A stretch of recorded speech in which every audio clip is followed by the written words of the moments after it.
right, hello, my name is Meredith Cutrer, and I'm a doctoral candidate at the University of Oxford, and I'm the organizer for Oxford's Centre for Early Medieval Britain and Ireland's academic lecture series. On behalf of the Centre, I'd like to welcome you to this evening's discussion on the topic of women in early medieval Ireland. This discussion tonight commences our Centre's lecture series for the 2023-2024 academic year, in which we invite leading scholars in the field of early medieval Britain and Ireland to present to our community on their latest groundbreaking research. The theme for the Michaelmas term will be on the topic of women. Just to state at the outset that the discussion, as with all of our lectures, is being recorded and will be placed onto our YouTube channel for the public to enjoy. The inspiration for this evening's discussion stems largely from what strikes me as a prevalent misunderstanding in more popular discourse about the status and role of women in early medieval Ireland, which often stands in stark contrast to the role of women between the 6th and 9th centuries in actuality. There has been a lot of important work done on women in early medieval Ireland to date, particularly in the realm of religious women, helping to cast a spotlight onto the tremendous contribution that women had in shaping Ireland's religious landscape since Christianity's earliest days on the island. While Ireland's holy women and good girls receive a lot of attention in the public eye, I want to broaden the discussion to the experiences of a more diverse group of women this evening. What was life like in medieval Ireland from the 6th and 9th centuries for the majority of Ireland's women? Tonight, I have invited four well-known experts in the fields of Irish archaeology, literature, and law to present a portion of their latest research on women in medieval Ireland to provide us with the most up-to-date information on early Irish women. After all four panelists have presented, I will open up the floor for a few questions from the audience regarding the topics that have been brought up in this evening's discussion. The Q&A will be cut from the recording so that you, the audience, don't have to worry about having your question put onto YouTube. First, we have Professor Aidan O'Sullivan to speak to us about the material culture of women's everyday lives in early medieval Ireland. Professor O'Sullivan is a professor of archaeology and head of school at the School of Archaeology at the University College Dublin, where his research interests focus on early medieval Ireland between the years of 400 and 1100 AD. He also has an ongoing interest in the wetlands archaeology, experimental archaeology, and material culture. He is co-author of Early Medieval Ireland, AD 400 to 1100, The Evidence from Archaeological Excavations, published by the Royal Irish Academy in 2021, described by fellow panelists, Dr. Elizabeth Boyle, as the, quote, Bible of early medieval archaeology in Ireland. Professor O'Sullivan, you're very welcome. Thank you very much, Meredith. I'll share a screen immediately.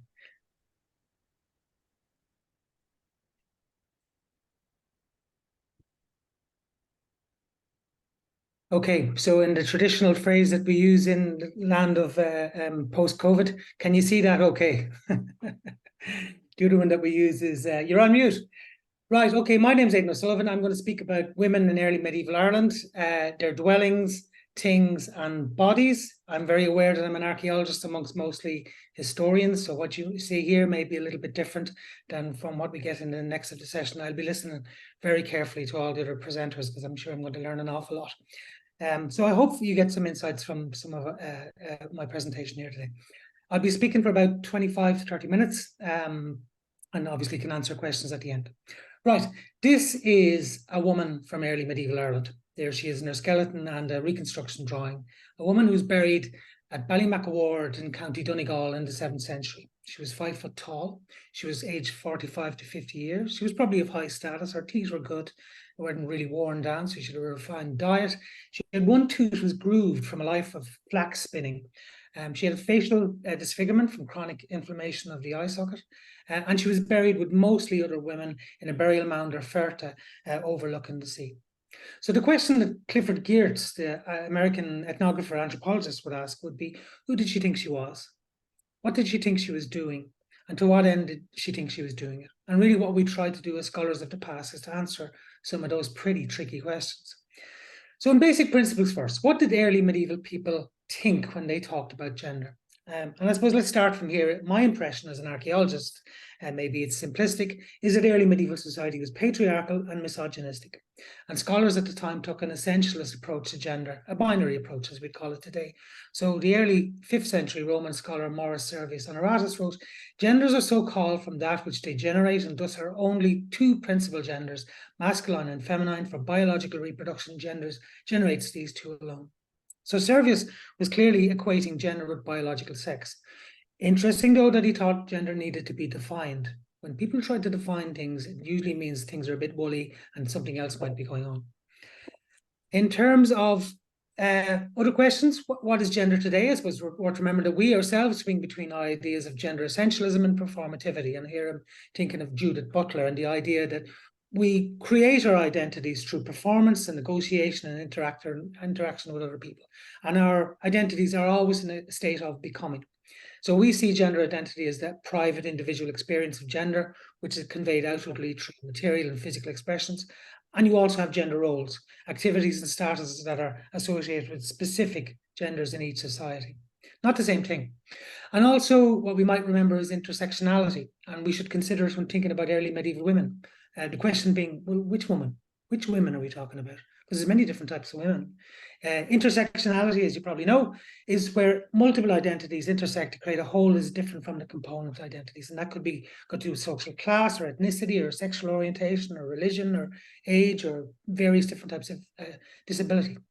So here, for example, is the Berka girl, 6 years old, dressed in fine clothes with a brooch and beads and a needle case, buried in a coffin in a particularly prominent grave at Birka, the 10th century Viking trading town. She mostly had a meat-eating diet. She was a little girl who'd grown up in her short life in comfort.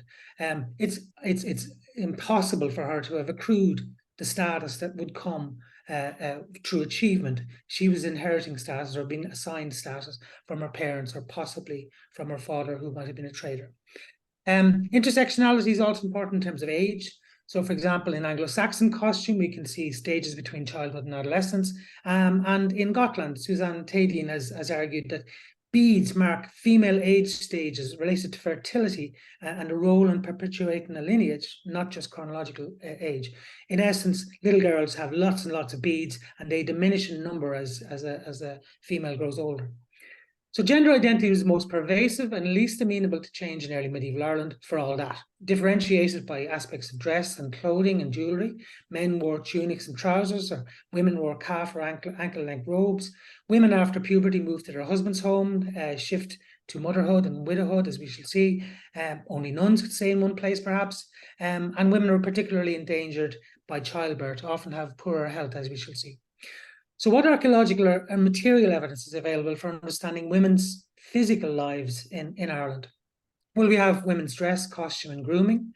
We have their households, dwelling spaces and things, and women's lives as written in the body. In the modern phrase, the body keeps the score. And we'll have to look at that towards the end of the lecture. So in terms of dress and costume, here again, we're probably largely dependent on historical sources. Quality probably linked to gender, age, and status. Men and women wore basically the same costume, the lena and the broth, but men only wore the trews. Brooches, pins, and bracelets seem to have been worn by both men and women. Women wore their hair covered, especially if older, and men were often long-haired or bearded, except for clerics, who were clean-shaven and tonsured. And of course, our images of, our iconographic images, our sculptural images, our manuscript images of women are extremely scarce. Most images are of males, and those of females, to be honest, may well be representing ideas coming from the East rather than contemporary dress. So, for example, the Virgin Mary and the Christ child, of course, is another example of a rare example of a child represented in art. Interestingly, dress and costume in art, such as here at Monaster Boyce, you can see the arrest of Christ, and either side of him, two soldiers. The distinctiveness of early medieval clerical dress, which is different to both men and women. And that has led, in some senses, to an idea of the clerics perhaps being of a third gender. And certainly female saints were seen as not really women. Again, this is a misogynistic society. So the life of Saint Monena describes her as having a man's spirit and a woman's body. Both men and women wore brooches in the Breta Etiquette, 7th, 8th century law. A man was exempt for the liability for injuring another with the pin of his brooch, provided he wore it properly on his shoulder. And women could be similarly excused if she properly wore it on a brooch on her breast. These are examples of brooches from the archaeological record. We have simpler ornaments that would have been worn by men and women probably. These are bone pins and yew-wood pins and bone necklaces and so on. These are simple objects, perhaps worn by the poor or lower status people, or they're just practical objects used a little bit like buttons in our modern clothing. Glass beads are very common as well, and jet bracelets worn as items of jewellery. Beads probably been made in Ireland, but glass itself not necessarily being produced. And personal grooming and hygiene is clearly very important. It's likely that people of status would have had a personal comb, which they would carry probably in a leather or a wooden box. And you can see some examples here that would have been used for both for personal grooming, but also for keeping nits out of your hair in a rural life setting. So archaeologists interested in gender tend to be interested in household archaeology. That's where it tends to be the focus. And we're interested in dwelling practices and recognizing that archaeology of maintenance practices are not minor, they're not peripheral, they're not less important than public assembly, because this is where society is made in these contexts. And maintenance practices involve the sustenance, welfare, and effective reproduction of all members of a social group, and it can involve caregiving, feeding and food processing, weaving and cloth manufacture, hygiene, public health and healing, socialization of children, and the fitting out and organization of related spaces. These are key aspects of early Irish society. This is where early Irish society is made. So in paying attention to this type of archaeology, we are in essence paying attention to gender relations. So how we might think about dwelling spaces and gender. Pierre Bourdieu's concept of habitus is helpful. It describes how people, through their habitual bodily encounters with space, learn about society and their place in the world. So, for example, children growing up in a house would have learned from the house the nature of social relationships, watching men and women, watching their mother and father, watching their aunts and their grandparents and other members of the household, whether they be upper or lower social classes. And feminist thinking on the families also probed the domestic division of labour, inequalities in power relationships, and the work of women within caring activities, raising of children, the elderly, the sick, and the emotional and loving supportive family. How might that work in practical terms? Habitus comes into it again. How you learn how to go on in the world through habitual routine encounters with both space and people. So, for example, in early Irish laws and fosterage, for those of status at least, prescribes different skills to be taught to boys and girls. Boys were to be taught horsemanship and marksmanship and board games and swimming or caring for livestock or drying corn or chopping firewood or combing wool. No, obviously, these would have been tasks carried out by girls as well, whereas girls were encouraged under these ideas of fosterage to learn how to sew, to cut cloth, embroidery, using the quern, the kneading trough, and the sieve. But as I say, in reality, in many households, probably boys and girls were doing much the same tasks, whatever was needed to be done. Where were these people living? As you all know, people in early medieval Ireland typically lived in a ringfort or a rat, which is a rampart enclosing an internal living space or less.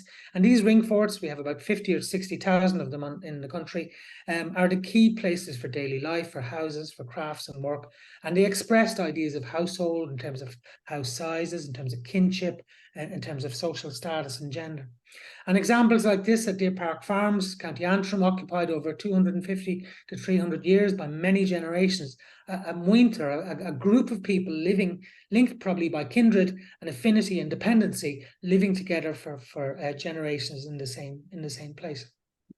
If you look at Creek Govlock, this famous text, this is the favorite text of all archaeologists, I have to say, describing the house and property of different grades of farmer, the household furniture. I've highlighted in blue there the word his, the size of his house, the apparatus of his house. He has a mill. But in actual fact, if you look at the objects in the lower paragraph there, most of those objects are female. Most of those objects would be associated with women's tasks. If you take on board these ideas of gender division in labour.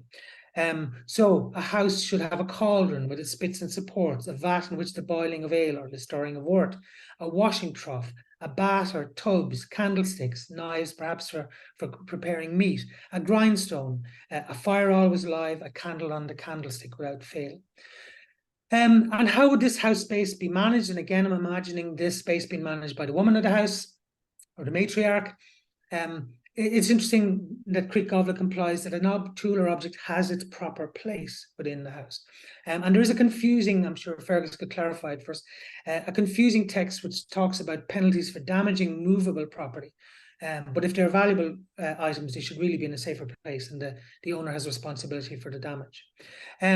Maintaining the hearth for warmth and cooking would also likely have been a woman's job. Hearths were centrally placed, often stone-lined and fueled by wood or peat, and cooking spits, holes or stake holes are typically found in archaeology, where they would have been used for cooking meat. And also in that phrase there, Creek Goblet, a fire needs to be kept alight. Keeping a fire alight in these houses takes a lot of labour. You have to take down the tree, you have to cut it to lengths, you have to prepare it so that it's suitable to go into the fire. Most work in the wintertime would go towards maintaining that fire. But you could also provide light inside these houses using rushlights and candles. They're also mentioned in Creek Goblet too.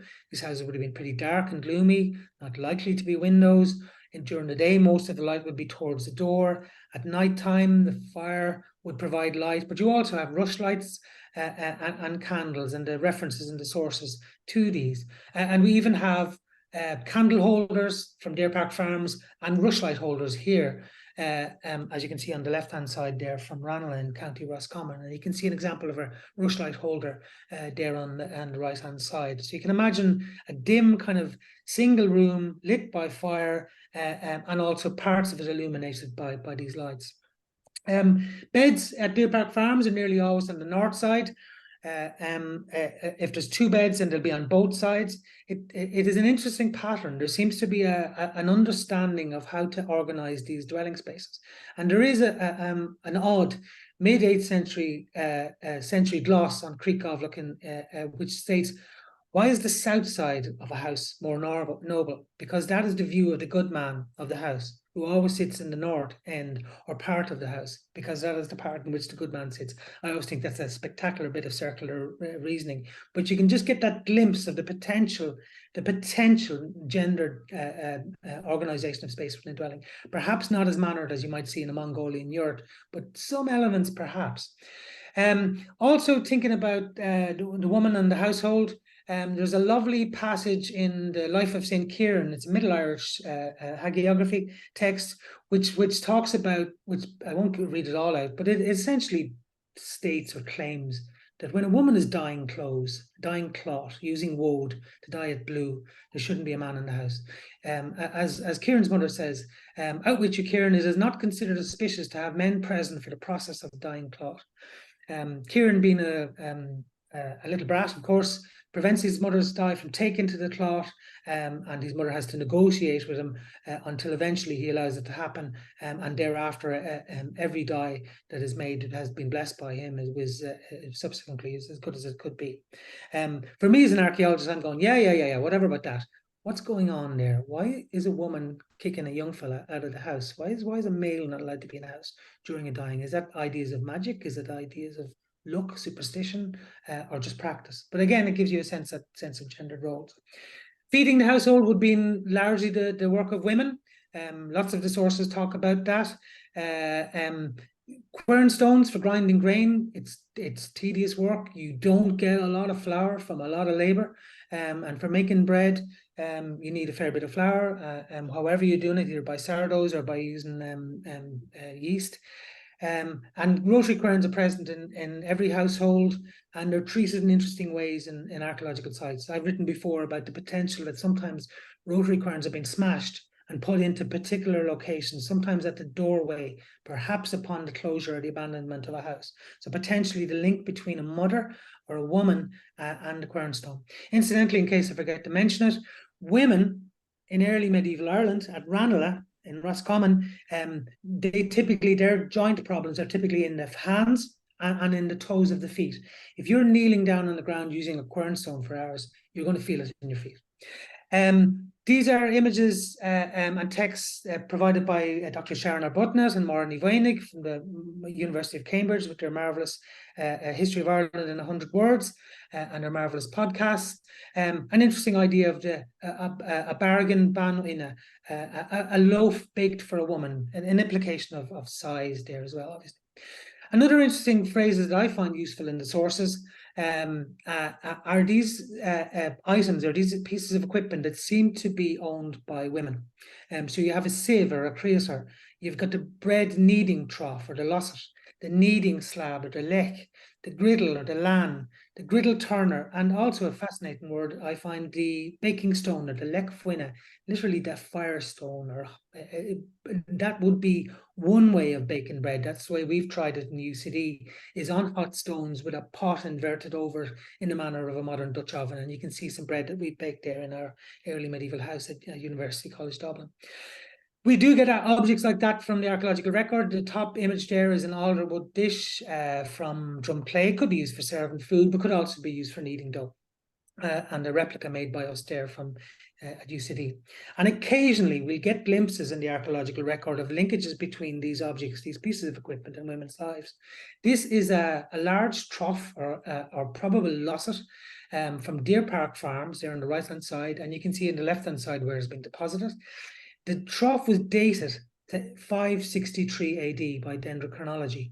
The house in which it was left behind was dated to 700 AD. In other words, that is an antique item that has been abandoned or left behind in a more structured way on the closure of that house. For me as an archaeologist, I'm seeing that as a maternal or a matriarchal or an object perhaps associated with a grandmother that is not propitious or lucky or good fortune to bring it away upon her death. It's pretty common in lots of small-scale societies, the idea that objects become associated with a person. Other sources, I forgot to check out what this particular source is. I'm sure my colleagues will know. A distaff woman is entitled to full compensation, she of the kneading trough and the churnstick. So these items here, I would argue, these are women's things. These are things that a woman might be able to bring into a marriage, might be able to bring it out of a marriage after divorce. So this butter churn here at Lissu from County Antrim, this would have been used for making butter, making whey, making all of the kind of the dairy foods that the early medieval Irish loved. And pottery as well. These are ceramics. These are on the bottom left there is actual early medieval ceramics. We call them souterrain ware. It's a crude kind of cooking ware, and examples here that we've made ourselves in various different experiments in cooking. Finally, I'll turn to the final section of the talk to talk about bioarchaeology and osteobiography. Bioarchaeology is essentially looking at human skeleton to try and tell the nature of demography, health, diet, disease, and so on. But also within that is osteobiography, where you basically try and look at one person's life, through their life, and what they may have experienced. And the sources of evidence by osteoarchaeologists and bioarchaeologists include sex or age or lifestyle or injury or trauma, health, diet, and disease. We can look at stature and hereditary traits. We can look at stable isotopes to look at diet and perhaps movement. And general images coming out from various different early medieval sites indicate that, for example, early medieval Raystown in County Meath, people were taller than average. They probably had a good diet. Women tended to live longer than men. In complete contrast, at Omey Island off the Galway coastline, the population there had a poor diet. There was strong evidence for vitamin deficiencies. Dental hypoplasia showed people were experiencing hunger in childhood. And at Omey, women's health was worse than men's. Why? Possibly because of pregnancy weakens women. And if you're malnourished anyway, pregnancy and gestation would probably harm your health and leave the markers on your bones. Moving on, there's a spectacular new site that has been published only in the last couple of months. I would really encourage you to have a look at this. This is Ranelagh, County Roscommon, excavated in advance of a motorway scheme by Transport Infrastructure Ireland, and published recently by Irish Archaeological Consultancy, Shane Delaney and Eileen Murphy. And this is a stunning piece of work to actually have a look at demography, oral health and diet, metabolic diseases, and so on. And I can give you just a couple of quick glimpses. An interesting aspect of Ranelagh is that the skeletal population, remembering that a skeletal population is the population of the cemetery, not necessarily everybody. It's the people who end up in the cemetery. It was predominantly female, which is interesting. So that has meant that as breakthrough studies have been possible to look at women's lives. So, for example, at Ranelagh and Roscommon, death could come early to you. You had to make it out of childhood and youth. 69% of the population died before 18 years old. There was a high infant mortality, 37% died before 1 year's age. And one of the indications in the carbon isotopes is to suggest that babies were not being exclusively breastfed beyond 6 months. And mixed food after that, and breastfeeding ceased at 2 years. And scurvy and rickets is common amongst infants, suggesting that the mothers may have been pretty malnourished, and also perhaps that they were feeding their babies and their infants with cow's milk or even diluted cow's milk, which was reduced the amount of vitamins available. Most adults could live to middle age, and some could live to older age. Essentially, this is something we've seen across Europe. If you could make it out of childhood, you had a good chance of having a pretty, what we would call a normal lifespan. In terms of metabolic diseases at Ranelagh, physiological distress, infectious diseases, high levels of scurvy, vitamin C deficiencies, high levels of rickets, and the early ceasing of breastfeeding didn't help. Osteoporosis, dental hyperplasia, again indicating periods of malnourishment. Chronic sinusitis, you're living inside a smoky house, and they are smoky houses in our experience up at UCD, would basically affect your sinuses. You've got ear infections going on. You have the potential for exposure through zoonosis, through contact with animals to have TB. Men were, interestingly, more exposed to these outdoor infectious diseases, and that may well have been because men are more involved with livestock. Couple of odd burials. This is an unusual one. This is two males, skeleton 6 and skeleton 64. A young male buried in an apparent embrace with an adolescent male aged 16 to 20 years old. And ADNA showed that they were probably first cousins and were actually unrelated to any other person in the cemetery that produced ADNA results. You can take this one as you wish, but it's obviously interesting. And finally, let's look at one more early medieval woman's life. Skeleton 488. Buried between 971 and 1155. She was an older female, age 50 plus. DNA shows that she had red hair, pale skin, and brown eyes. She lost lots of teeth in her life. She had chronic sinusitis, and she had spinal osteoarthritis. And ADNA studies by Lara Cassidy and colleagues from Trinity College indicates that she probably had Anglo-Saxon ancestry, probably from Northwest Britain, Cumbria, Lancashire, Yorkshire. And the strontium and oxygen isotope indicators from her teeth indicated that she lived as a child in Eastern Ireland or Eastern Britain. And there was high lead isotope levels in her body as well. So she probably grew up in what we might call a polluted, probably an urban environment. She was non-native to Roscommon. Who she was, we're never going to know. Was she a trader? Was she a wife? As hesitant as I might say to use a reductive term, there's always the kind of women are always interpreted as subsequent to men. Was she a slave? We don't know, but she had a different life, as you would say. So final thoughts, and again, these are just my musings. They don't mean they're necessarily true. Early medieval society was patriarchal and misogynistic, and women were constrained in every way. The archaeological evidence for domestic spaces and the osteobiographies of women bodies tallies with this historical evidence for gendered division of labor.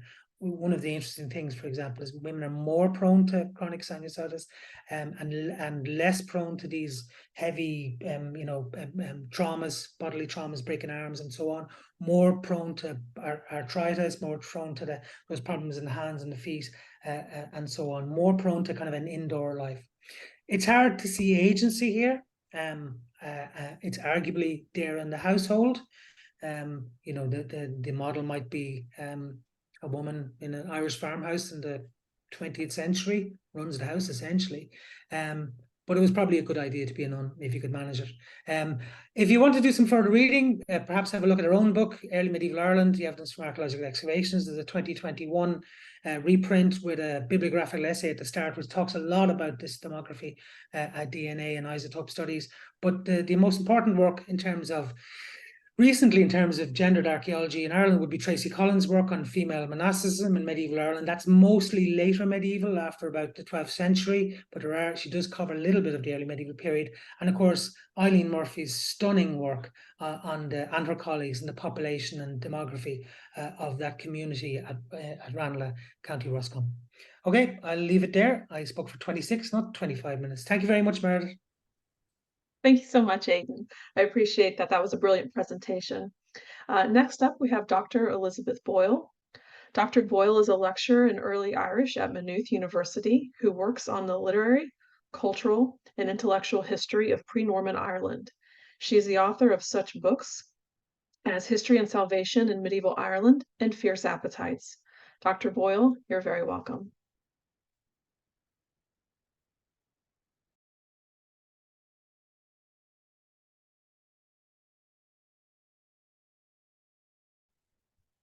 Just going to try and share my screen, and there we go. Can everyone see that okay, to quote Aidan? Is that all right? Perfect. Great, Yes. thank you. Okay, so my task is to talk about literature, and I'm not being an archaeologist like Aidan. I don't have lots of really nice pictures, so my slides are pretty much just bibliographical references to help you along if you want to follow up on any of the strands that I'm pulling out. And I really am just pulling out strands because obviously with only sort of 20 minutes or so, I can only be quite partial in my coverage. But I want to pick out some things that I think are areas where a lot of interesting work is being done on the role of women in early medieval Irish literature, and point to some directions where I think there's still a lot of work to be done.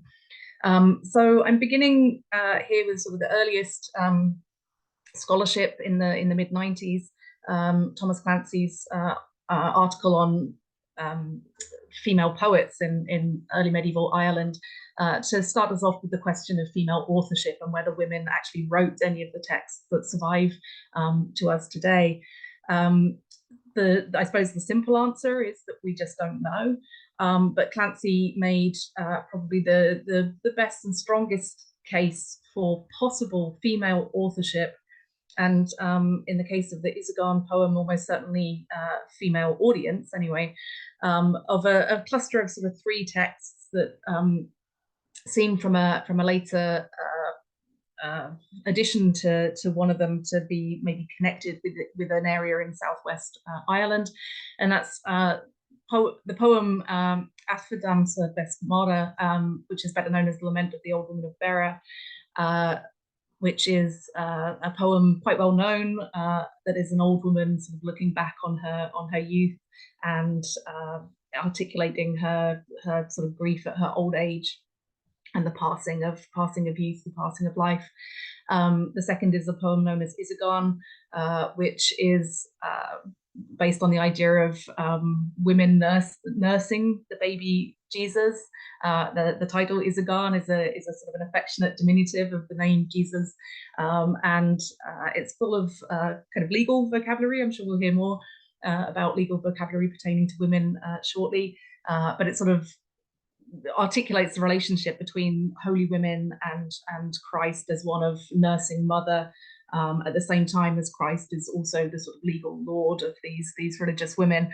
And then finally the account of Liadan and Curatha, which is about a female poet, Liadan, and her lover Curatha, and how eventually Liadan rejects her lover in favor of religious life and becoming a nun, a decision which she subsequently regrets and dies of a broken heart.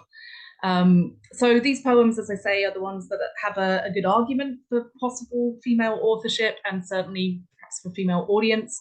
But I suppose the thing that I would add to this idea of female authorship is that there can obviously be a tendency to look to texts that have obviously sort of normative feminine kind of themes, and we just simply don't have the evidence to show whether women might be writing or producing other kinds of texts that aren't necessarily on normatively feminine topics. So I'd say that's an area where there's much more to be done in terms of female authorship. Another area where I think there's a lot of work still to be done is the question of women's literacy. And a lot of the evidence for women's literacy is quite indirect. So we have an early Middle Irish tale called the Birth of Brandon Macechach and Aidan McGabrain. And there, in passing, a royal female character, a queen, refers to her writing stylus. And it's just really a passing reference, but why would a woman have a writing stylus unless she were literate? And it's one of these kind of pieces of indirect evidence for the idea of literate women. Again, a similarly 10th century story of Saint Molasha and his sister begins with the statement that this saint's sister is studying with him at his ecclesiastical community. So again, as I say, there's probably quite a lot to be done in terms of gathering indirect references to female literacy. And I think that's an area for a lot more future research. One area that has attracted a lot of attention and that is something that is perennially of fascination and often quite misunderstood, I think, is the role of supernatural women in early Irish literature. I've given you some references there. The most recent book that just came out this year is by Heather C. Key. It's entitled Otherworld Women in Early Irish Literature. But I'd also point out the Gregory Toner article there on manifestations of sovereignty. It's the text of his Chadwick lecture that he gave in Cambridge, and it kind of pulls apart the trope or the idea that sort of almost all otherworld women that appear before kings in narrative literature have some kind of sovereignty goddess type function. That's you know, I think a kind of key contribution, because he takes each literary instance on its own terms and sees that there's a lot more going on than a straightforward use of woman as trope or woman as type, but rather we're looking at slightly more complex depictions of these supernatural women. And there's some work being done more generally, thinking of people like Daniel Watson at the Dublin Institute for Advanced Studies, who's looking at a more philosophical level at the ontological status of these kind of supernatural figures in early Irish literature and what they actually represent. I would say that the scholarship has moved long past the idea that they're simply vestiges of some pre-Christian belief. Clearly they function in important ways in a entirely Christian context. Another area where there's very interesting work being done is devotional literature, and Aidan mentioned briefly this idea of sort of maybe clerical or holy figures as being potentially a kind of third gender. And I think there is, again, much more to be done in terms of reading texts with that in mind. But Wesley Follett has an interesting article based on the 9th century Tala memoir, where he looks at a couple of anecdotes involving women acting as confessors or being asked to act as confessors to male clerics. And there's some very interesting gender dynamics there. And just wanted to point out again, just in terms of alerting you to very recent work that's being done, a brand new article by Elva Johnston on women in the martyrological literature, which has just come out in a volume entitled Brides of Christ. Now, I know this is outside our area. This is a little bit late. It's 12th century, but I did just want to draw attention to the Ban Hennicus, especially for people who aren't familiar with this extraordinary text. It is a 12th century text, so as I say, a bit later than the period we were supposed to restrain ourselves to. But the Ban Hennicus is essentially a sort of genealogical compilation of the wives and mothers of royal men in medieval Ireland, and as such, I think it's a very underexploited resource. So I just point to a couple of articles there by Anne Connan and by the late Muireann Ní Bhreathacháin. But as I say, there's still a lot more that could be done with the Ban Hennicus, and indeed with the relationship between literature and history, in the sense that there's interesting things that happen to historical women when they're portrayed in what we might regard as literary texts, and in similarly or conversely, literary women can be sort of cast as historical by being sort of incorporated, for example, into the annalistic literature and so on. It's been explored to some extent by Moira Ní Bhreathacháin in her Eriu article on the various historical women called Gormla, who get sort of turned into literary characters. But again, I think there's a lot more to be done on the interplay between historical women and literary women, and how real women are fictionalized and how fictional women are inserted into the historical record. And here we're talking about questions of genre as well as of gender. But again, somewhere where there's much more to be done. Now, there's been, I would say, very good progress in what we traditionally regard as gender studies. And Aidan also adverted to the influence of thinkers like Judith Butler on the sort of performativity of gender. I would point you in the direction of an edited volume called Constructing Gender in Medieval Ireland, where there's a whole load of interesting contributions there. I think in terms of narrative literature, one of the main ways that it's been shown that women can exert some kind of agency within the narrative is through their speech, through words. And in a way, I think this chimes with what Aidan was saying in his paper about the material evidence showing very little agency on the part of women. And I think the fact that physical agency is so limited, and maybe the sort of agency in terms of power or power dynamics is very limited. And so what women say within a narrative, within early Irish literature, is their main way to affect change or to affect action. Now, this was already pointed out again in the sort of late 90s by Joanne Finden in her book A Woman's Word, which looked at the character of Ever in the Ulster cycle of tales, and showed the power that a woman's words have to affect change within a narrative. I'll come back to this in a bit, but because I think there's also some real issues of status that are integral to whether a woman can affect change or not within the bounds of a narrative. But it was a very influential book. So something that I just want to spend a bit of time in is I think the most productive or the most written about area of women within narrative literature.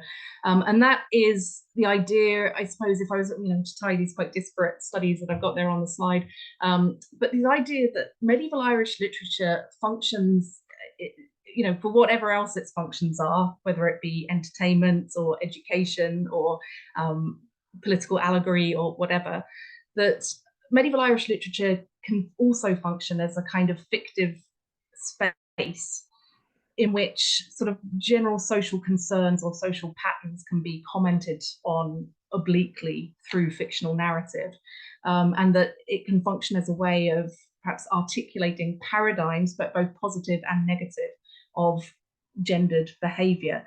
And as I say, this is something that I think has attracted quite a lot of scholarly attention, and I've just really picked 4 studies to put on the slide there, but there could have been more. And to give an example of what I mean by this, we take, for example, Greg Toner's article on desire and divorce in Treigleaga Chun Cullen. So what he does is he takes the narrative of Treigleaga Chun Cullen, the wasting sickness of Cuchulainn, in which Cuchulainn wants to go off with this otherworldly woman who has sort of offered him she's extraordinarily submissive, a kind of a sexual submission, you might say, is probably the temptation that she really offers, although there is always underlying the narrative this idea that Cuchulainn is out of his mind in some way, or has been sort of possessed by her otherworldly magic. But anyway, he wants to go off with this woman and abandon his wife, Ever. And there's this extraordinary dialogue between Cuchulainn and his wife, Ever, in which he sort of expounds on the delights of this otherworldly woman that he would like to go off with, whereas Ever makes a very eloquent plea for monogamy and for persisting in a relationship even when something more attractive offers itself to you.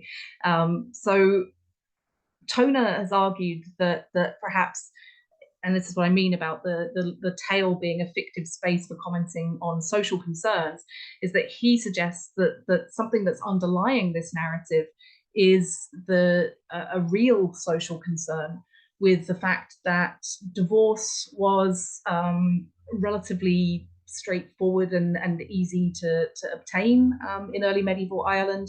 That it was very much a contractual affair, and it's a contract that can therefore be terminated, and that therefore there is, and you can see this anxiety in a range of sources, not just within literature, but an anxiety that there are sort of women being abandoned, returned back to their kin, or sent off to a nunnery or whatever, and being replaced with other women as a result of whatever political expediency. You know, you have an alliance, the alliance shifts. Well, you get rid of the previous wife who was married in order to cement an earlier alliance. You divorce her and you marry someone else, and to create a new alliance. And so Toner, as I say, argues that this kind of social factor is being sort of played out in fictional terms in the tale Sjöglaga Cullen. And so I suppose I was taking a similar approach when I wrote my study of the depiction of Michal, the daughter of Saul, the biblical character, in the 10th century Irish narrative, Sultan Aran, which is a verse retelling of biblical history. So the account of Michal's relationship with her father Saul and her relationship with her husband King David is very, very significantly reworked in Sultan Aran compared to the biblical source. And in it, she displays an exceptional kind of loyalty to her husband, and quite an extraordinary defiance of her father, far more developed than what we find in the original biblical text. And so I suggested that perhaps this also fits into a wider social concern with marital loyalty, marital I suppose shifting your loyalty away from your natal kin and towards your marital kin, which again we can see sort of played out in other kinds of sources. And I argued that perhaps that this was again the literature serving as a sort of place for discourse, and perhaps these ideas that a woman's loyalty needs to be first and foremost to her husband's and his kin, and only secondarily, or if at all, to her natal kin, and that perhaps that's what's underplaying the narrative there.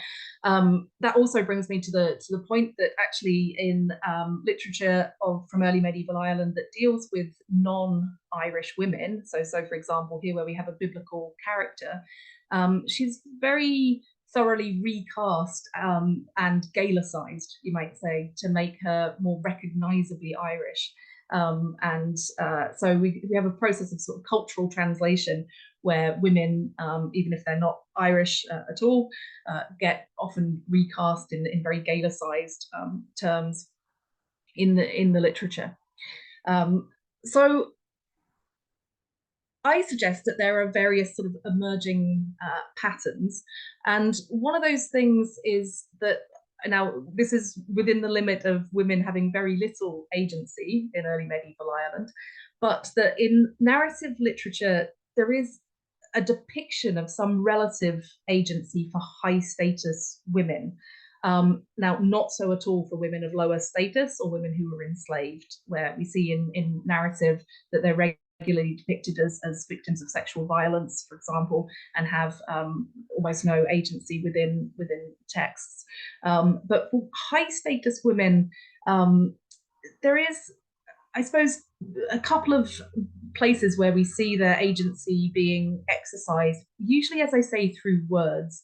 So a woman might not be able to do very much, but she can say things to her father, to her husband, and that it's the power of a woman's speech to effect change that we can see expressed in the particularly narrative literature.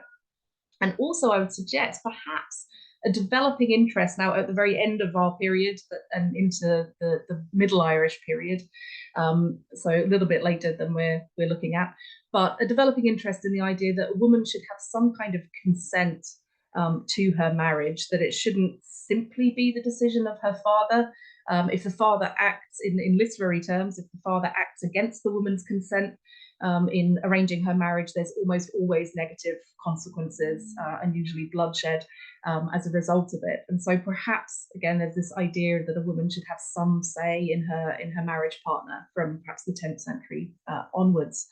What I would say as a whole is that there is certainly far more variety and subtlety of portrayal of women in the narrative literature. So women are not simply just sort of types of Eve or Mary or whatever, but you see some quite nuanced characterization and often actually also psychological insights in a way, in terms of the way that characters are depicted as acting.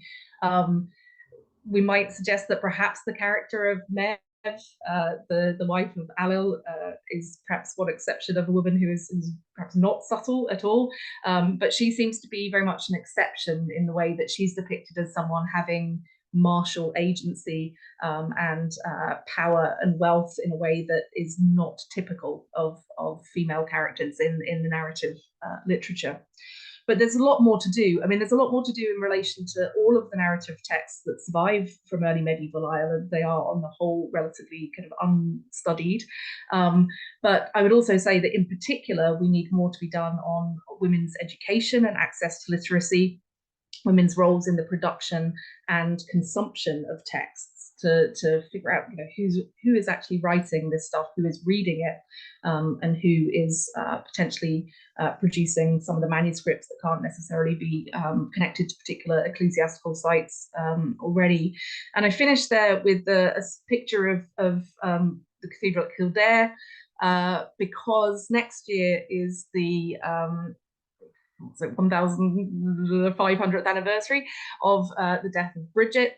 And there will, I predict, be a huge flurry of Bridget-related scholarship, not least just a little sneaky advert that Maynooth will be, in partnership with Kildare County Council, hosting a big conference on Bridget, which is being organised by my colleague, Dr. Neve Wycherley. So my prediction for future research is a massive dollop of stuff on Bridget next year. But as I say, lots more to be done. And thank you for your time. I'll pass on to the next speaker. Thank you so much, Elizabeth. That was fascinating and gave us some really fruitful avenues for future research. Up next, we have Professor Charlene Eska. Professor Eska is a professor of linguistics in the Department of English at Virginia Tech. She has degrees in Celtic studies from both Oxford and Harvard universities.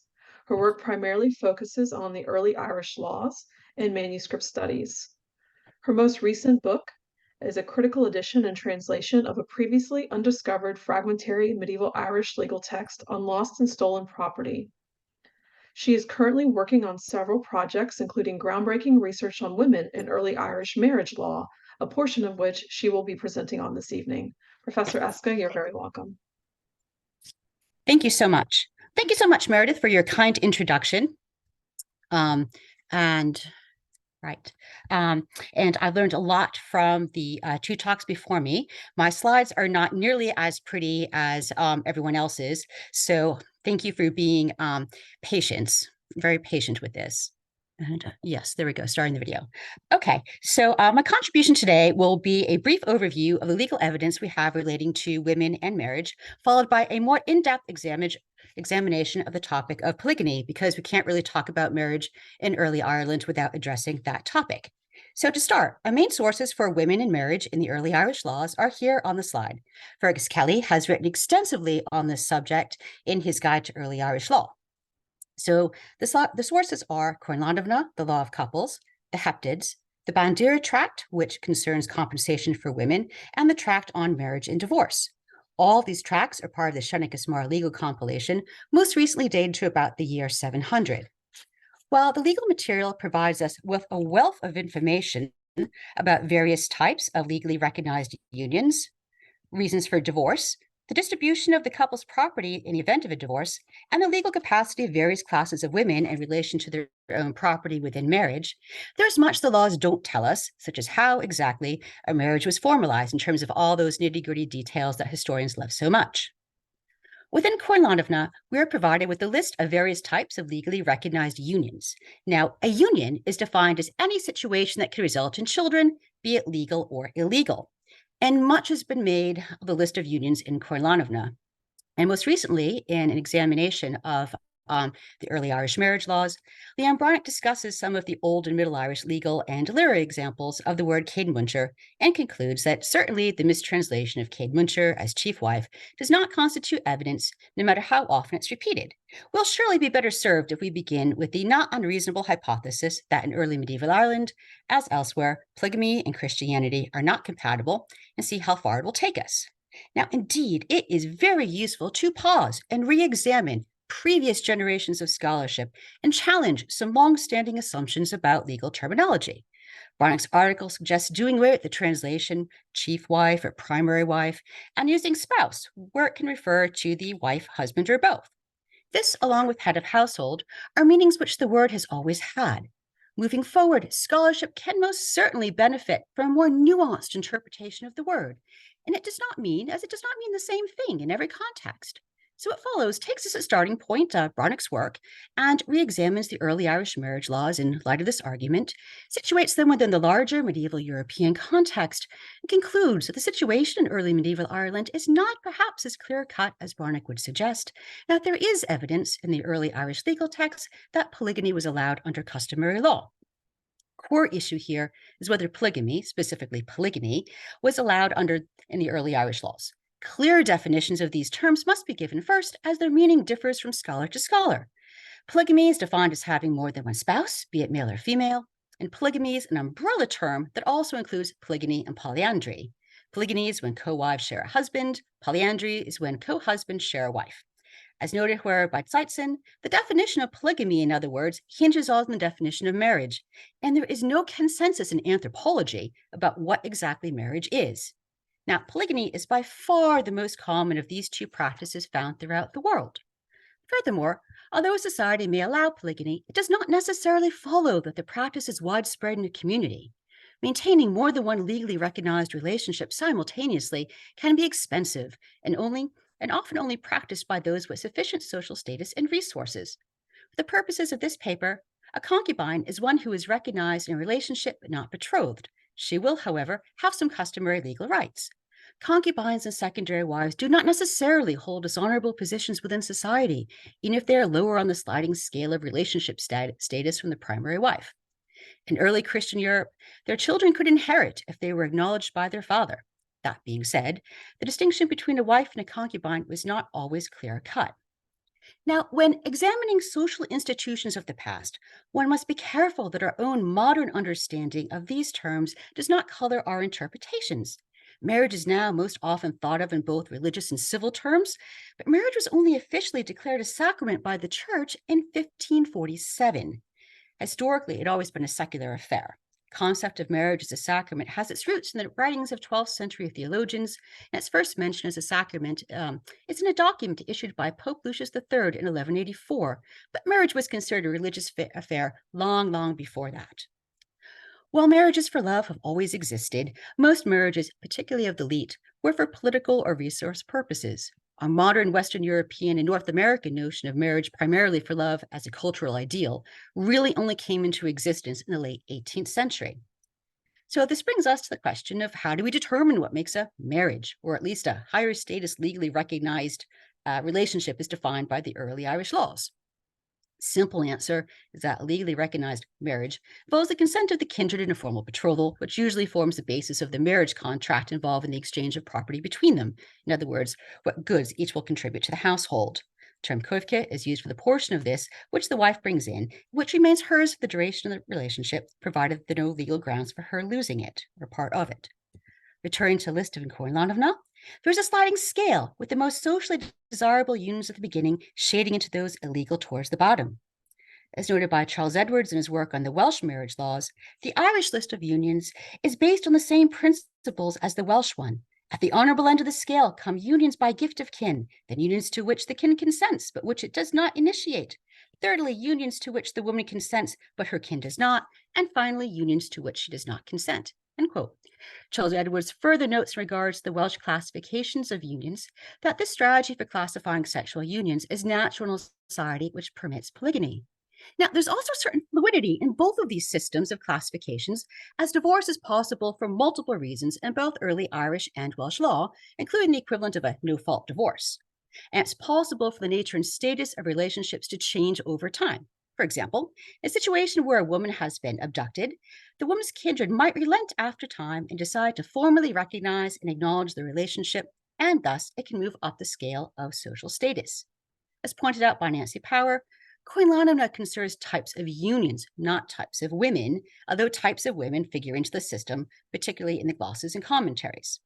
Now, Old and Middle Irish have a wide range of words which can refer to a woman generally and also a wife, resulting in a certain amount of semantic ambiguity if one were attempting to make a hard and fast distinction between a wife, secondary wife, or concubine. So the list on the slide is not intended to be exhaustive, but rather just generally representative of the linguistic evidence. Each word, as you see there, is given in the form as it appears in EDIL. The definitions are those provided in EDIL.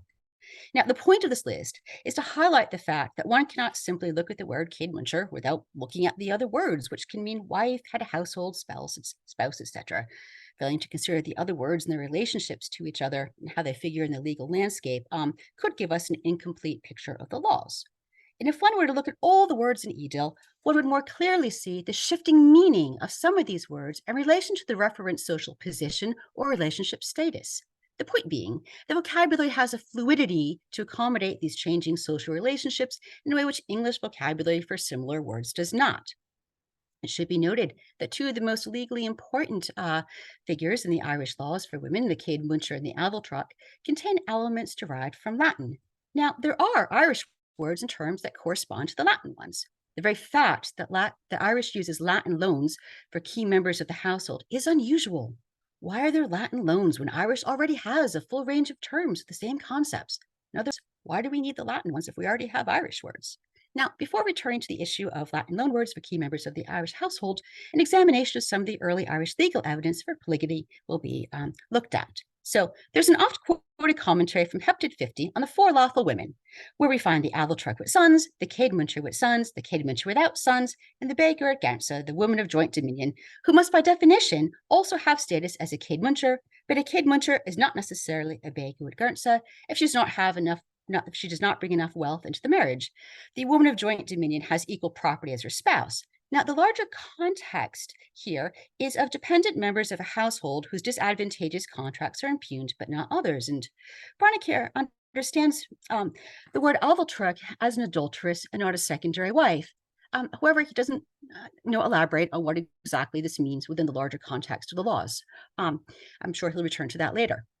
The word adulteress is a semantically loaded term in English. If the Ailbhilteach is within the same group as a Céadmhaintear, as one of the four lawful women, it's really difficult to suggest that she's an adulteress in the English meaning of the word. In modern law, adultery is not a crime, at least not in the US, however immoral it may be, therefore it cannot be illegal, although there are a number of legal matters which can result from committing adultery. In medieval Irish, Ailbhilteach can mean adulteress, but this meaning makes no sense within the context of the four lawful women. The meaning secondary wife or co-wife would better fit the context of the passage. The Bandiera Tract also groups women in terms of relative status to each other. As interpreted by Power, there are two categories of head of household, a category for the secondary wife, and this woman is glossed by Ailbhilteach in a previous example.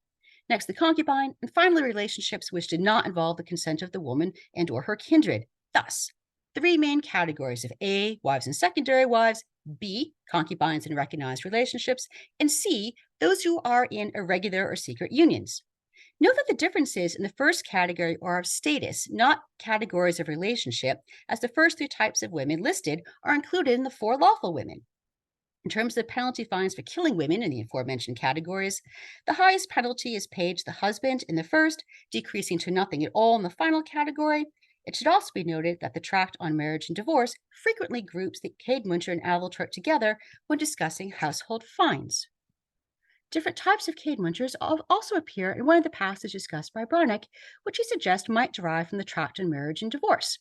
So Bronick's text and translation are here on the slide. Indeed, he's right. The translation Caedwinter here as chief wife could be problematic, as he suggests. Thus, his translation spouse or head of household might be more appropriate for the context. It's important to understand that roles within the household are not static. The Adaltric without sons can become one of the four lawful women when she has sons. And the husband need not divorce his wife in this passage before taking another, even though he must continue to maintain her during her illness according to this. If he doesn't divorce his first wife and takes another, well, he's got two, even if he's not having sexual relations with the first. The second wife has higher social status than the first, then she could quite possibly become the Caedwinter anyway, based on that alone. It should be noted that the commentary to Heptad 6, which immediately follows the section on the three Caedwinters, provides scenarios where the husband takes an Adaltric as a wife when he could have taken a Caedwinter. Barnick suggests this passage owes much to an exchange between Pope Gregory II to St. Boniface, so one does wonder how much this exceptional case reflects an exception to the Church's stance on divorce more than anything else.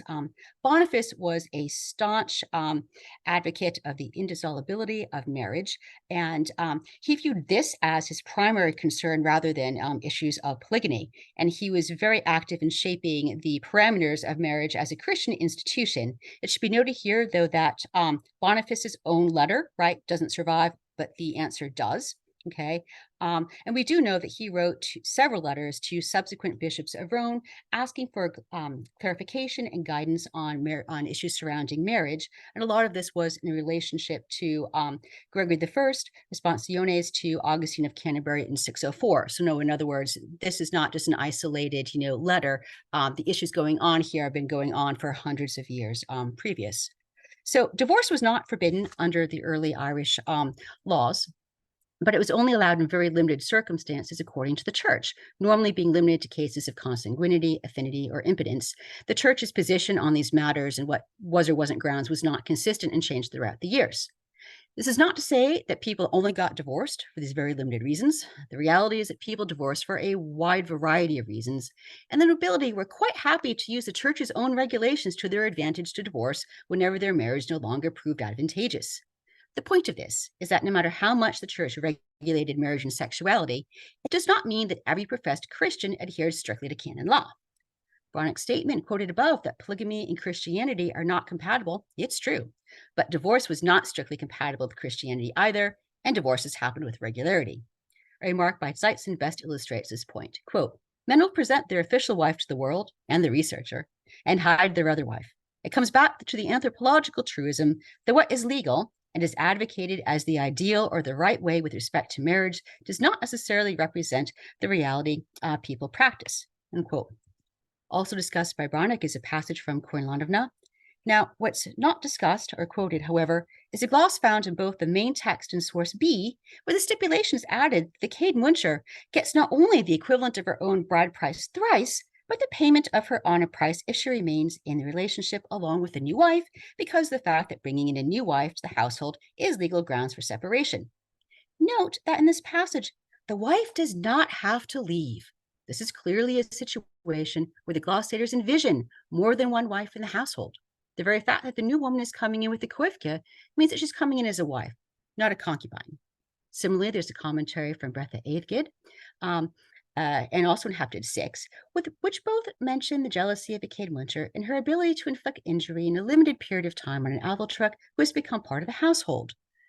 The issue of polygamy was clearly topical in medieval Ireland, as we have the famous section of Bretha Crolaga. In this passage, we can clearly see the tension between customary law and canon law.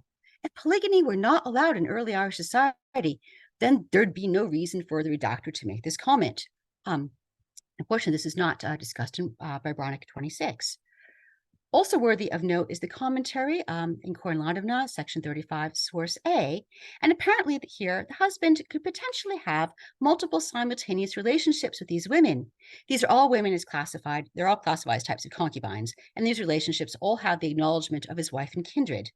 While these are not classified as marriages, they're still recognized as relationships with legal consequences. As can be seen, there are several terms for types of concubines, and each relationship has a different percentage of inheritance and compensation associated with it. In this regard, it mirrors a sliding scale of inheritance and compensation associated with the four lawful women discussed. Moving from specific examples in the laws to a broader range of texts, Kelly in his guide mentions in passing citing the Irish genealogies, that the only way it's possible for some kings to have had so many offspring is if they're having more than one relationship, whatever the nature of that relationship may be.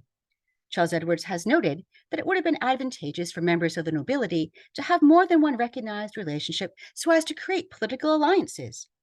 The Annals of Connacht, I know we're a little outside our time period here, recount a story of the Pope offering the king's children the kingship of Ireland if only the king would renounce his 6 wives. Order declined. As mentioned by McNichol. Tordovic here, again, we're a little bit later, had 18 children by 10 different women. We find in both the Ben Hennicus, right, metrical and prose, and a Middle Irish prose tale, mention of Mugan, who was one of King Dermot's wives, who was anxious to be able to produce a son so that she would not be put aside. As noted by Anne Conan, this reflects the anxiety of many a nobleman's wife in the Middle Ages. As noted by Yaski, Clunies Ross, Davies, Charles Edwards, Powick, Kelly, and many other scholars, the church fought a long and hard battle to bring marriage and thus inheritance, as it dealt with issues of legitimacy, within the orbit of the church. The laity, however, were not always so quick to comply. For example, in 1074, Archbishop Lanfranc wrote a letter to the King Tordovac, right, berating him for his country's lax marriage customs. The church frowned upon any sexual relationship other than monogamy and also frowned in divorce. To begin to put the Irish material within the larger European context, it's useful to examine the linguistic situation in Anglo-Saxon England. Starting with the laws of Wictred, there's a growing need to coin words which express the Christian view of illegal sexual acts and their consequences as morally reprehensible. The result of this trend is that we see neutral terms such as the verb homin, to have sexual intercourse, and its corresponding noun. They begin to develop negative connotations. In the earlier Anglo-Saxon period, these were semantically neutral words. But in the later Anglo-Saxon period, we see the development of the compound anuxamid, illegal sexual intercourse. The word for marriage also develops a religious meaning in the later period. Eventually, originally semantically unmarked homid, even without a descriptive prefix, came to be used of ecclesiastically deemed immoral relations. As noted by Davies, the 7th and 8th centuries saw a, quote, vigorous assault by missionaries and clerics on insular customs and values, end quote. So we see in the change of vocabulary in the Irish legal text, in other words, all these Latin loans, or parts thereof, then is part of the larger church agenda to regulate the institution of marriage and legitimacy. Thus, we can understand the use of adulterous or secondary wife. Now, but despite these inroads by the church, it did not succeed in transforming the laws themselves. As noted by Charles Edwards, quote, the church's stand in favor of monogamy and against divorce did not transform native Irish law on these matters, although it made some difference to its expression, end quote. The Scandinavian term adalcona, eminent woman or main woman, should be noted in passing. This is a compound of adal noble and cona woman. It's the 13th century older law of West Gotaland and the medieval Danish law codes. It's used in context of serial or simultaneous polygamy. Thus, it can refer to one wife at a time, more than one, right? It can also be used to distinguish a wife from a concubine. And this word is comparable semantically in many ways to the Irish caedmuncher, and that both encompass, right, the notion of wife and can be used to distinguish status within a household. Taking more than one wife for political reasons is also reflected on the continent, although it should be noted that it's easier to find cases of serial monogamy or marriage combined with concubinage, which is very common amongst the nobility, or other informal unions than it is to find like true polygamy itself. But unambiguous cases of polygamy include King Harald III of Norway, King Canute, Lothar I, who indeed should be noted, professed to be a Christian. As historical record demonstrates, it's a false premise to assume that polygamy was limited to pre- or non-Christian societies. So in conclusion, there is legal and historical evidence to suggest that some of the many types of relationships found in the early Irish laws are not necessarily instances of serial monogamy or concubinage, but rather reflect a system that accommodates simultaneous legally recognized relationships involving wives, secondary wives, and concubines. A system which is consistent with the historical reality which we find in the rest of Western and Northern Christian Europe. Now, while it is useful to stop and examine the word caedmuncher and its semantic and legal range and not just take the translation of chief wife at face value, however, there is legal evidence to suggest that polygamy was allowed in the early Irish legal system, and this is also reflected in the historical and literary record. And I'm sure the debate on this topic will continue. Thank you. Okay, and if Thank you can, so much. Sorry. Thank you so much. That was absolutely fascinating. So finally, we have Professor Fergus Kelly as our last speaker today. And then that'll be followed by a brief time of question and answer for our panelists. Professor Kelly has worked on early Irish law of the 7th and 8th centuries and has published a guide to early Irish law in 1988. Professor Kelly has a particular interest in social and economic history and has studied the information which the law texts provide in his brilliant book called Early Irish Farming, published in 1997. He has also edited and translated a fragmentary text on marriage disputes in 2014, as well as late 13th century Macgeoghegan legal treatise in 2020. He is currently working on a delightful wisdom text dating from the 9th century called the Triads of Ireland, which will be submitted for publication in 2024. Professor Kelly, you're very welcome. Thank you very much. Can you hear me? Yes, perfect. Oh, good. Great.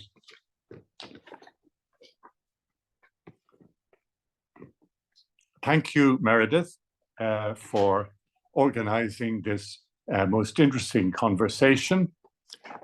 My brief is to provide a short account of what the early Irish law texts tell us of the various roles played by women independent of marriage, which, as we've heard from Charlene, was the main focus of the lawyer's interest, as exemplified in two late 7th century texts on marriage, Con Lawnavna, the law of couples, and Con Lawnavna Beg, the small Con Lawnavna. Another law text from the same period contains a short passage which provides most interesting information on the various categories of women who are regarded as making a special contribution to the life of the community, independent of their marital status. This passage is to be found in a law text entitled Bretha Crowliga, Judgments of Blood Lying, and it deals with the obligation of a person who injures another illegally to pay all medical fees and to arrange for the victim to be nursed back to health, usually, it seems, in the household of a relative of the guilty party. We're then given a number of exceptions to this rule, which include certain categories of women regarded as being too important to the welfare of the community to be permitted to go away on sick maintenance. They must stay at home, even in their injured state, where they are to be nursed at the culprit's expense. One of these women is the female physician of the Tuath or kingdom, the Banliag Tuatha. So our legal author was not thinking of a healer with a local reputation, but a trained professional whose medical reputation extends throughout the kingdom, which could contain a population of many thousands. A later gloss from about the 12th century implies that her main work would be midwifery, but this seems too narrow an interpretation of the text. She would, no doubt, indeed, on occasion, treat obstetric cases, but most of such work would surely be carried out by local midwives on the very large number of women in the community who would, at any one time, be seeking assistance before and during birth. I suspect that the author had in mind a woman, most probably from a medical family, well documented in Gaelic Ireland of post-Norman times, who showed particular aptitude for medicine and received a general medical training of the same type as her male counterpart. Another trained professional mentioned in our list is the female artisan or manufacturer, the ban hair. The glossator explains her simply as an embroideress, drinach. And we know from fragmentary Old Irish law text on fosterage that young girls of noble background were provided with training in the skills of needlework and embroidery, a normal activity of upper-class women throughout the medieval world. But I think we can take it that the intention of the author of our text was to include other professional skills in which a woman might have made her mark. There would hardly have been many early Irish women who excelled in male preserves, such as smithcraft or house construction, but I imagine that jewelry and other branches of the creative arts could on occasion have been carried out by women. Women with skills or powers associated with the spoken word are treated with respect and sometimes also with caution in early Irish sources. Our text includes the Bé Rinnes, literally the woman who cuts, metaphorically satirizes, among those women whose talents render them indispensable to the community. She is explained in the gloss as the female poet or the female satirist, an ban ille nu an ban chointje. So we can take it that the legal author is thinking of a trained professional poet whose role was to satirize the enemies of her employer, normally a local king or chieftain, and to compose verse in praise of his lineage and exploits. We don't get many references to women poets in our sources, but they clearly existed. Thus, the Annals of Innisfallen record the death in the year 934 of Ulach, daughter of Winnichan, who is described as Ban Ille Éireann, the woman poet of Ireland, clearly a poet with a far-reaching reputation. A very different attitude is adopted towards another category of woman who may employ words in an aggressive manner. She is the Birach Briather, literally the barbed one of words. She is a scold who is not brought away on sick maintenance because of her importance to the community, but because her sharp tongue would be unendurable for the carers. For safety's sake, and to avoid her getting into legal trouble with the host family, she must be nursed at home. Another intriguing category of woman also listed is the Rechtydd Gael, literally hostage ruler. Here we immediately run into the difficulty that the very extensive annals and genealogies surviving from pre-Norman Ireland contain no references to a woman who actually ruled a kingdom, large or small. The Middle Irish text already mentioned, Ban Chenechas, tradition about women, is similarly lacking in any reference to a woman ruler in Ireland. The Old Irish law texts devote a good deal of attention to the honour and rights of a regan or queen, but only in the context of her being the consort of a ri or king, not in her own right. And even in the world of early Irish fiction, actual ruling queens are rare. The only clear case I've noted is in the 8th century voyage tale Imrav Corrig Muile Duin, the voyage of Muile Duin's boat, where we are told about an otherworld island ruled over by a beautiful queen with 17 daughters, the widow of a king who died without leaving a male heir. The Bretta Crolica glossator on our passage can only come up with the example of Queen Maeve, a mythological figure of immensely strong character and an aggressive military leader whose exploits are celebrated in the well-known saga Táin Bó Cúailnge, the cattle raid of Cooley, but at best she was only co-ruler with her husband, King Ailill. Yet there seems no other way of taking Rechtydd in our text with any other meaning than ruler. Lawgiver would hardly do, and so far as I can see, the form Gael can only be genitive singular of Gael, hostage, a term closely associated with the theory and practice of kingship. Every king kept hostages from the families of his powerful subordinates as an insurance against their launching a rebellion against him. And lastly, we come to women in religion.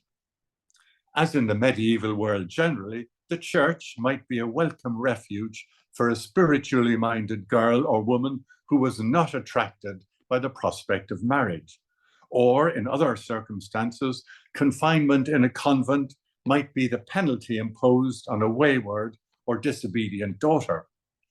But there's no doubt that the religious life offered a woman the prospect of wielding power and influence in the community, and to some extent of overcoming the limitations imposed on her sex by the early Irish legal system. Thus, in general, the oath of a man automatically overrode the oath of a woman.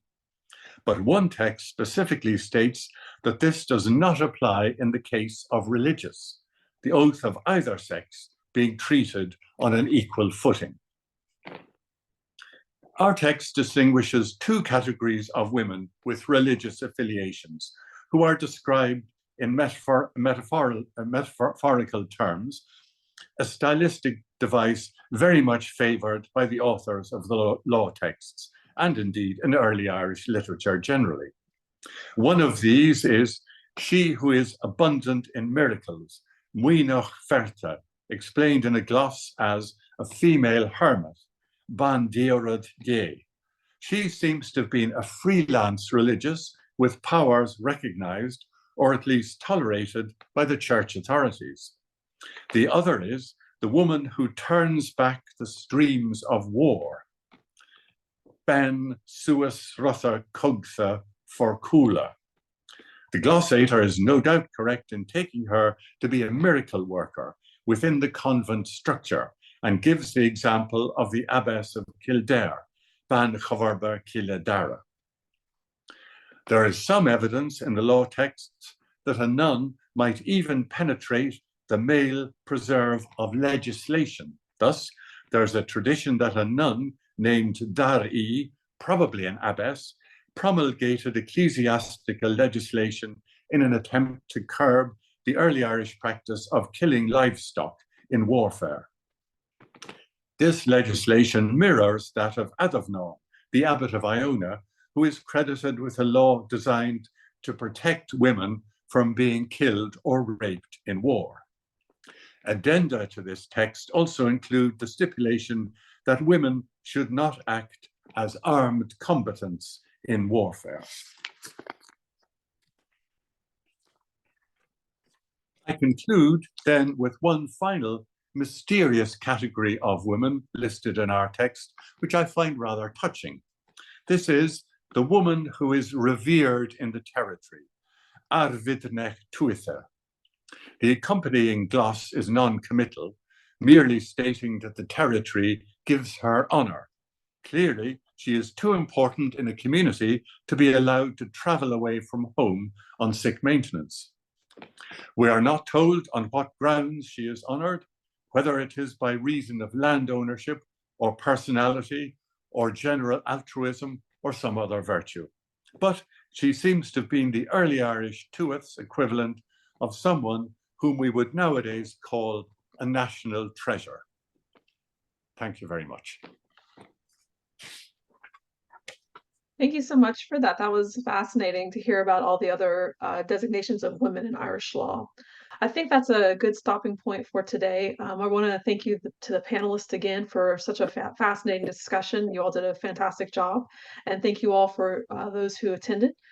We appreciate your attendance and for supporting the Center's work on promoting the studies of early medieval Britain and Ireland.